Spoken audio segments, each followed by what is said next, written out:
Ha pasado más de un siglo y todavía perdura el misterio. 5 crímenes perpetuados en Whitechapel hacia 1888, que hoy, por el escaso número de víctimas hubiesen ocupado pocas líneas en los diarios, en su momento revolucionaron Londres y el mundo entero. Durante 100 años, investigadores, detectives, policías y muchos aficionados han tratado de establecer un perfil psicológico que ayudase a determinar la personalidad o el nombre del asesino, pero hasta ahora solo se han podido identificar los nombres de unos posibles sospechosos. Tal vez por ese motivo, ya que el Destripador se ha convertido en el asesino en serie más conocido de la historia. Su nombre nos evoca una silueta entre la niebla del Londres victoriano, una sombra con capa y sombrero negros que ataca a sus víctimas y desaparece para siempre de la escena del crimen. No en vano se han escrito sobre él cientos de libros, canciones, óperas y películas. Es la perfecta historia de suspense, el gran misterio sin resolver. En el año 1888, Whitechapel era uno de los peores distritos de todo Londres. En las calles, hombres, mujeres y niños arrastraban una vida de pobreza y delincuencia en la que muchas veces el único alivio era el que podía ofrecerles una botella de alcohol barato. Los callejones oscuros desembocaban en bares mugrientos y burdeles miserables en los que algunas mujeres se ganaban la vida prostituyendo sus cuerpos por unos pocos peniques.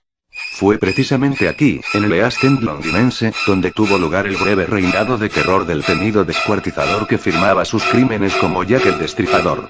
Su primer crimen oficial, por así decirlo, el que reconocen todas las crónicas, tuvo lugar el 31 de agosto, aunque en su día se sospechó que por lo menos 2 asesinatos anteriores menos publicitados habrían sido también obra suya. Ese día estaba amaneciendo muy lentamente. Las calles todavía estaban oscuras, y a pesar del frío algún que otro paseante comenzaba a circular por el barrio. Uno de ellos distingue a lo lejos el cuerpo de una mujer tendido en el suelo que a primera vista parecía desmayada, pero cuando se acerca para tratar de ayudarla, ve que unas terribles heridas la habían casi decapitado. Horrorizado, no deja pasar un minuto y avisa al primer policía que hacía su ronda por el barrio, quien acompañado de un médico distingue bajo la luz de una linterna que la muerte le había sido provocada por 2 golpes con arma blanca que le habían seccionado la tráquea y el esófago. El cuerpo, todavía caliente en partes, indicaba que el momento del crimen no debía de haber sido de más de media hora antes de haber encontrado el cuerpo. Tras un examen más detallado en la sala de autopsias, descubren además que había sido brutalmente golpeada en la mandíbula inferior izquierda, posiblemente por una persona zurda, y que su abdomen había sido mutilado. Por lo demás, el asesino no había dejado otras pistas tras de sí, ni testigos, ni el arma homicida. Ninguno de los vecinos oyó nada. La identificación de la víctima no fue tarea fácil, aunque unos días después su padre y su exmarido identifican el cuerpo de una mujer de 42 años, prostituta, llamada Anne Mare Nichols y conocida como Polly. Polly había estado casada y tenía 5 niños, pero su adicción al alcohol había hecho que su matrimonio se rompiera. Desde entonces, sola, había vivido de sus pobres ingresos de prostituta. El lunes 6 de agosto, varias semanas antes del primer crimen oficial del Destripador, Martha Tagan, una prostituta de 39 años, había sido hallada muerta con 39 puñaladas. Y algunos meses antes, Emma Smith, una prostituta 45 años, había sido agredida salvajemente en la cabeza y le habían introducido un objeto en la vagina. Seguramente estos 2 crímenes no tenían nada que ver con nuestro asesino, más que nada porque la firma del Destripador era más ritualista que los simples golpes y puñaladas, pero aún así, el terror ya se había apoderado de las almas de los habitantes del distrito londinense. Annie Chapman era una mujer sin hogar propio que vivía en pensiones comunes cuando disponía de dinero para el alojamiento de una noche, y cuando no era así, se dedicaba a vagar por las calles en busca de clientes que le proporcionasen alguna moneda para bebida, refugio y alimento. No siempre había sido así, unos años antes estaba casada y con 3 niños, pero todos murieron, unos por enfermedad y otros por accidente. Fue un golpe muy duro, nunca se repuso. Así, en estado de depresión permanente comenzó a beber para sobrellevar su soledad. Su cuerpo fue hallado mutilado en la calle del mercado de Spitalfields a las 6 de la mañana, y nadie había sido testigo de los hechos. Su intestino estaba en el suelo entre un gran charco de sangre y una profunda incisión cruzaba su cuello de lado a lado. Todo parecía indicar que había sido asesinada en ese mismo sitio. No había señales de defensa por parte de la víctima, y lo curioso es que cerca de su cadáver se encontraron un pequeño pañuelo, un peine y un cepillo de dientes, que parecían haber sido colocados en un orden concreto por el asesino. Según el médico forense que vio el cadáver, el asesino había agarrado a Annie por la barbilla y la había degollado por la espalda de izquierda a derecha, y por la fuerza empleada, posiblemente con la tentativa de decapitarla. Eso le había causado la muerte. Las otras heridas infligidas y las mutilaciones abdominales habían sido realizadas post-mortem. El abdomen había sido abierto para extraer la vagina, el útero y la vejiga, que no fueron hallados. Las incisiones eran limpias, como si se tratase del trabajo de un experto en anatomía, o por lo menos el de alguien con los conocimientos anatómicos y la habilidad suficiente para poder abrir el cuerpo y extraer los órganos con mucho cuidado de no dañar otras partes internas. El instrumento utilizado parecía ser un cuchillo estrecho con lámina fina y muy afilada, la clase de cuchillo que utilizaban los cirujanos y los carniceros. Una señora de nombre Elizabeth Long, que se dirigía al mercado esa mañana, pudo aportar un testimonio valioso. A las 5:30 de la madrugada había visto a un hombre conversando con una prostituta que identificó como Annie Chapman. Lamentablemente el hombre estaba de espaldas y no pudo ver su rostro, pero sí distinguió la silueta de un hombre de unos 40 años, elegante, que portaba un sombrero y un abrigo oscuros.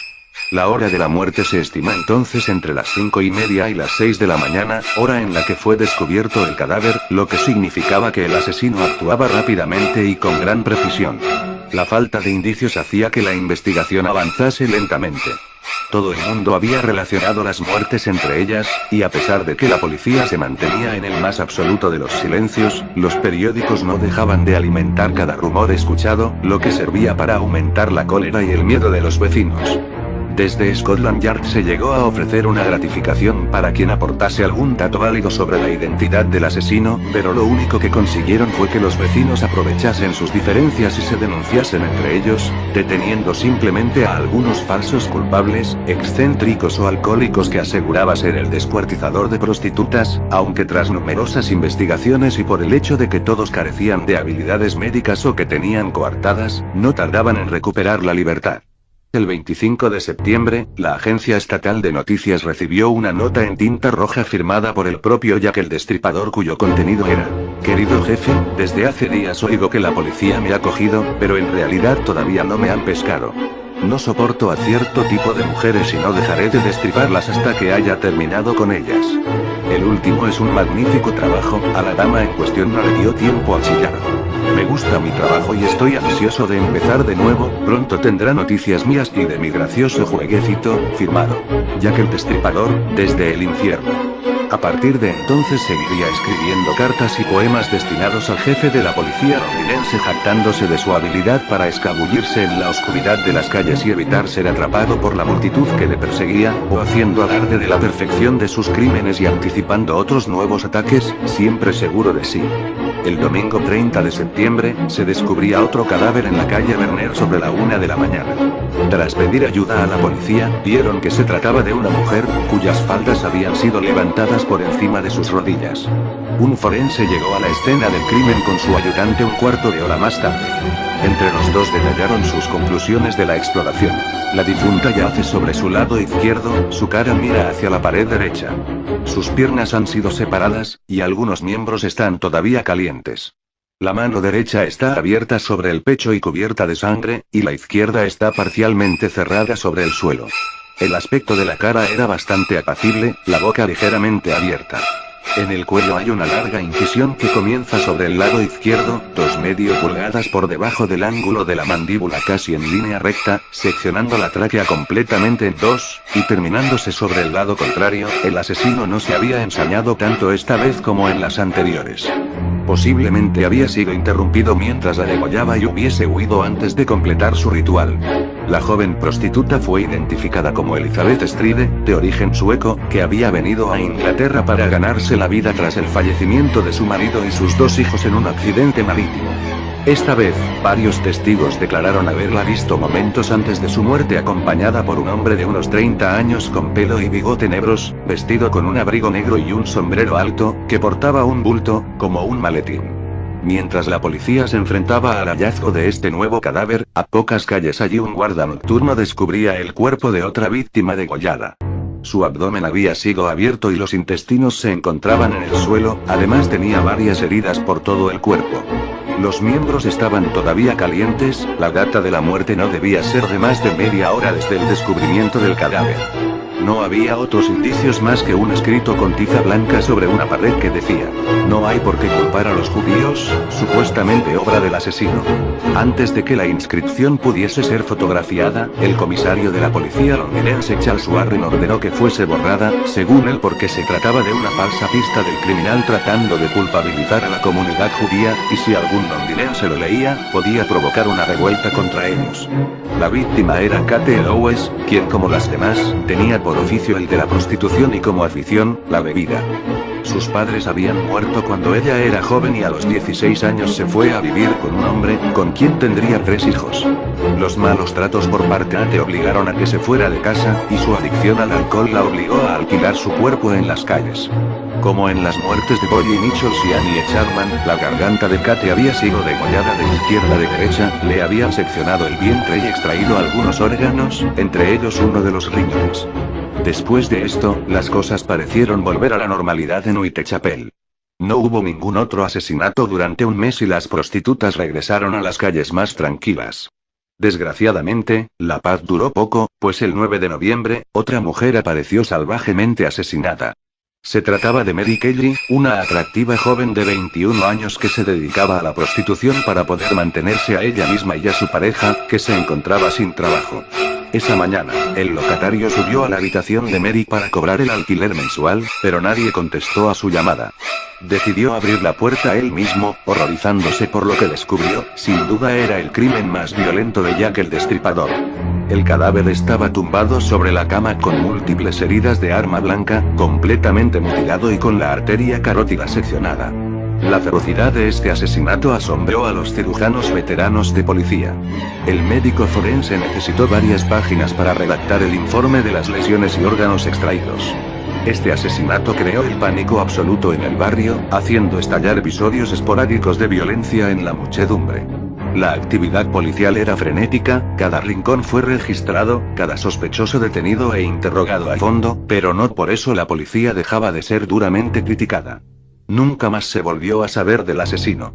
No hubo más cartas ni más crímenes, parecía que Jack el Destripador hubiese abandonado la escena del crimen para siempre, y finalmente el caso fue cerrado en 1892, el mismo año en que el inspector encargado del caso se retiró. Lo cierto es que nadie puede saber si esta es la verdadera historia o si es otro de los relatos que inspira este terrible personaje. Lo único que hoy en día tenemos claro es que no se trataba de un delincuente cualquiera. Sus hechos demuestran que era una persona con gran inteligencia y tal vez una educación superior a la población de Whitechapel, incluso puede que fuese alguien de clase alta. Tal vez tuviese un trastorno de la sexualidad o un trastorno mental que le provocase esa compulsividad y obsesión a la hora de cometer los crímenes. Su afán de reconocimiento y el hecho que resaltase con las cartas enviadas a la prensa su inteligencia, demuestra que también era una persona insegura y llena de complejos. Pero mientras Scotland Yard mantenga sus archivos en el más absoluto secreto, otros autores seguirán suscitando sospechosos que mantengan la leyenda del destripador viva. A la comunidad judía, y si algún londinense lo leía, podía provocar una revuelta contra ellos. La víctima era Kate Lowes, quien, como las demás, tenía por oficio el de la prostitución y como afición, la bebida.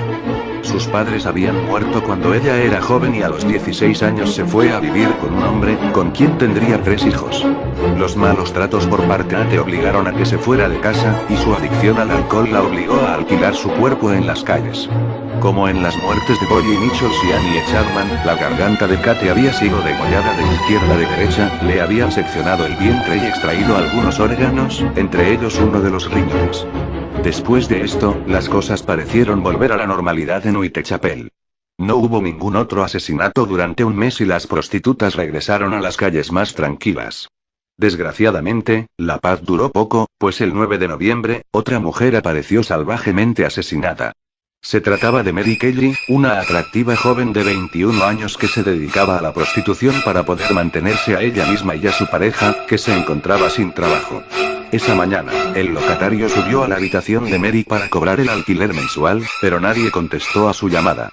Decidió abrir la puerta él mismo, horrorizándose por lo que descubrió. Sin duda era el crimen más violento de Jack el Destripador. El cadáver estaba tumbado sobre la cama con múltiples heridas de arma blanca, completamente mutilado y con la arteria carótida seccionada. La ferocidad de este asesinato asombró a los cirujanos veteranos de policía. El médico forense necesitó varias páginas para redactar el informe de las lesiones y órganos extraídos. Este asesinato creó el pánico absoluto en el barrio, haciendo estallar episodios esporádicos de violencia en la muchedumbre. La actividad policial era frenética, cada rincón fue registrado, cada sospechoso detenido e interrogado a fondo, pero no por eso la policía dejaba de ser duramente criticada. Nunca más se volvió a saber del asesino. No hubo más cartas ni más crímenes, parecía que Jack el Destripador hubiese abandonado la escena del crimen para siempre, y finalmente el caso fue cerrado en 1892, el mismo año en que el inspector encargado del caso se retiró. Lo cierto es que nadie puede saber si esta es la verdadera historia o si es otro de los relatos que inspira este terrible personaje. Lo único que hoy en día tenemos claro es que no se trataba de un delincuente cualquiera. Sus hechos demuestran que era una persona con gran inteligencia y tal vez una educación superior a la población de Whitechapel, incluso puede que fuese alguien de clase alta. Tal vez tuviese un trastorno de la sexualidad o un trastorno mental que le provocase esa compulsividad y obsesión a la hora de cometer los crímenes.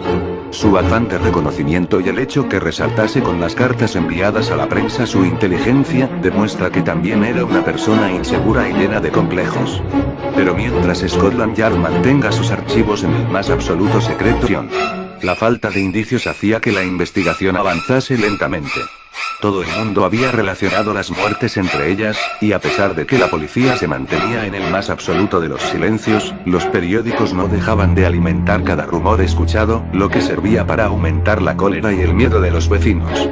Desde Scotland Yard se llegó a ofrecer una gratificación para quien aportase algún dato válido sobre la identidad del asesino, pero lo único que consiguieron fue que los vecinos aprovechasen sus diferencias y se denunciasen entre ellos, deteniendo simplemente a algunos falsos culpables, excéntricos o alcohólicos que aseguraba ser el descuartizador de prostitutas, aunque tras numerosas investigaciones y por el hecho de que todos carecían de habilidades médicas o que tenían coartadas, no tardaban en recuperar la libertad.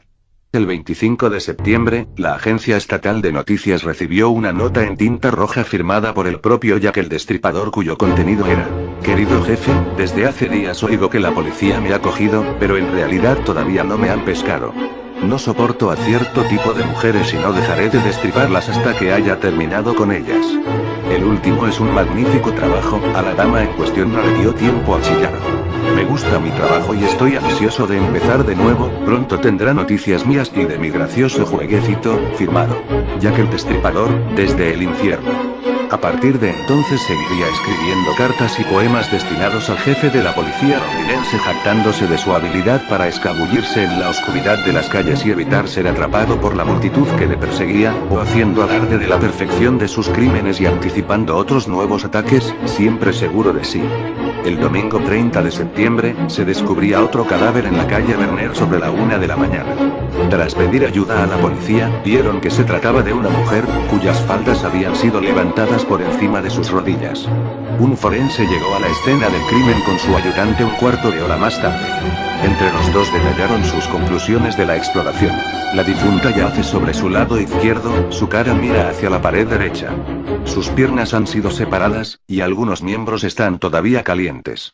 La mano derecha está abierta sobre el pecho y cubierta de sangre, y la izquierda está parcialmente cerrada sobre el suelo. El aspecto de la cara era bastante apacible, la boca ligeramente abierta. En el cuello hay una larga incisión que comienza sobre el lado izquierdo, 2,5 pulgadas por debajo del ángulo de la mandíbula casi en línea recta, seccionando la tráquea completamente en dos, y terminándose sobre el lado contrario. El asesino no se había ensañado tanto esta vez como en las anteriores.